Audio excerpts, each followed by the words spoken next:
त्या आळंदीच्या नगरीमध्ये तुम्ही त्या गावी येऊन इथं आलात। आता उद्या सकाळी प्रस्थानला ज्ञानेश्वराला घेऊन तुम्ही नामस्मरण करत त्या ज्ञानेश्वराचा गजर करत तुम्ही ह्या आळंदीमधून निघणार।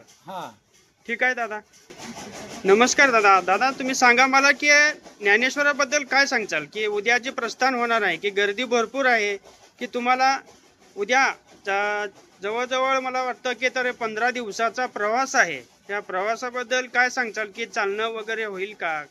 ज्ञानेश्वराचे काय सांगचाल 2 शब्द? ज्ञानेश्वराचे शब्द सांगतो।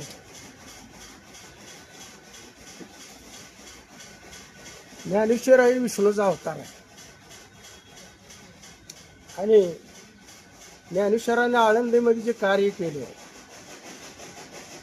कार्य करून शेवट समाधिस्थ झाले,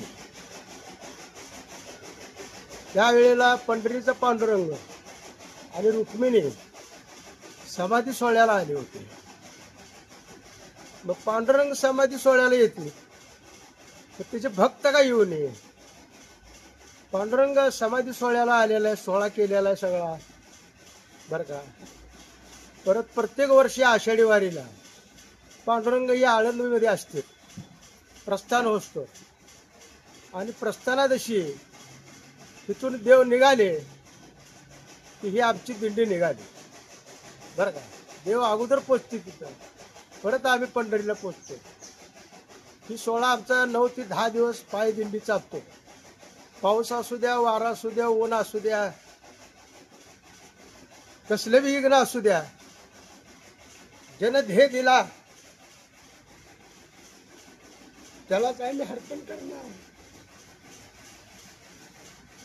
आमचा जीव जाऊ द्या, ज्यानं ध्येय दिला त्याला आम्ही अर्पण करणार, हीच आमची विनंती आहे। देवाने वारी केले, शंकर पार्वतीने वारी केली, शंकर पार्वतीने वारी केली। आपण तर मानव आहे, त्याने आपल्याला जन्म दिलाय, ध्येय दिलाय, बरं कशासाठी दिलाय? भजनासाठी दिलेला आहे। अरे भजन कर मानवा,